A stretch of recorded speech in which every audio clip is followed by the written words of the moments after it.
ಇತ್ತೀಚೆಗೆ ಶಿಕ್ಷಣ ಮಂತ್ರಿಗಳು ಹಿಜಾಬ್ ಈ ವಿಷಯ ಕುರಿತು ಇನ್ನೊಂದು ವಿವಾದ, ಇನ್ನೊಂದು ಜಗಳ, ಗಲಭೆ, ತಾರತಮ್ಯ, ಸಂವಿಧಾನ ವಿರೋಧಿ ನೀತಿಯನ್ನು ಅನುಸರಿಸಿ ಎಲ್ಲ ಶಾಲಾ ಕಾಲೇಜುಗಳಿಗೆ ಹಿಜಾಬ್ ಹಾಕೋಬಹುದು ಅಂತನ್ನುವಂಥದ್ದು ಹೇಳಿಕೆ ಅತ್ಯಂತ ಖಂಡನೀಯವಾದ್ದು. ಸೊ ಇದು ಸಮಾನತೆ, ಏಕತೆಗೆ ಧಕ್ಕೆ ಬರುವಂಥದ್ದು, ವಿದ್ಯಾರ್ಥಿಗಳಲ್ಲಿ ವಿಷಬೀಜ ಬಿತ್ತುವಂಥದ್ದು.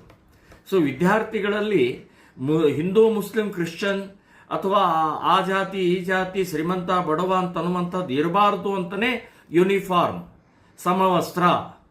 ಸೊ ಇದು ಅರ್ಥನೂ ಗೊತ್ತಾಗಲಾರದಂಥ ಶಿಕ್ಷಣ ಮಂತ್ರಿ ಮತ್ತು ಕಾಂಗ್ರೆಸ್ನವರು ಮುಸ್ಲಿಂ ತುಷ್ಟೀಕರಣದ ಹಿನ್ನೆಲೆಯಲ್ಲೇ ಮಾಡಿದಂಥ ಈ ಕಾರ್ಯ ಅತ್ಯಂತ ಅಕ್ಷಮ್ಯ ಅಪರಾಧವನ್ನು ಮಾಡಿದ್ದಾರೆ. ಸ್ಕೂಲು ಕಾಲೇಜ್ಗಳ ಓಪನಿಂಗ್ ಆಗತ್ತೆ, ಪ್ರಾರಂಭ ಆಗತ್ತೆ.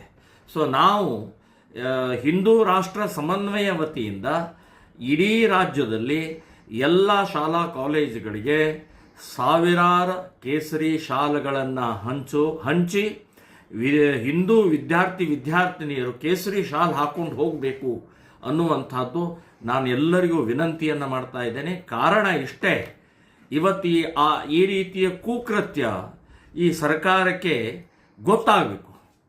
ಸರ್ಕಾರಕ್ಕೆ ಗೊತ್ತಾಗದೇ ಇದ್ರೆ ಇವತ್ತು ಹಿಜಾಬ್ ಅಂತಾರೆ, ನಾಳೆ ಬುರ್ಕಾ ಅಂತಾರೆ, ನಾಡ್ದು ನಮಾಜ್ ಅಂತಾರೆ, ಇನ್ನೇನೋ ಹಲಾಲ್ ಅಂತಾರೆ. ಹೀಗೆ ಅನೇಕ ಬೇಡಿಕೆಗಳನ್ನು ಈ ಸರ್ಕಾರ ತಮ್ಮ ಓಟಿಗೋಸ್ಕರ, ತಮ್ಮ ಅಧಿಕಾರದ ದಾಹಕ್ಕೋಸ್ಕರ ಇದನ್ನು ಮುಂದುವರಿಸ್ತಾ ಹೋಗ್ತಾ ಇರುವಂಥ ಈ ಕುಕೃತ್ಯಕ್ಕೆ ತಡೆ ಒಡ್ಡಲೇಬೇಕಾಗಿದೆ.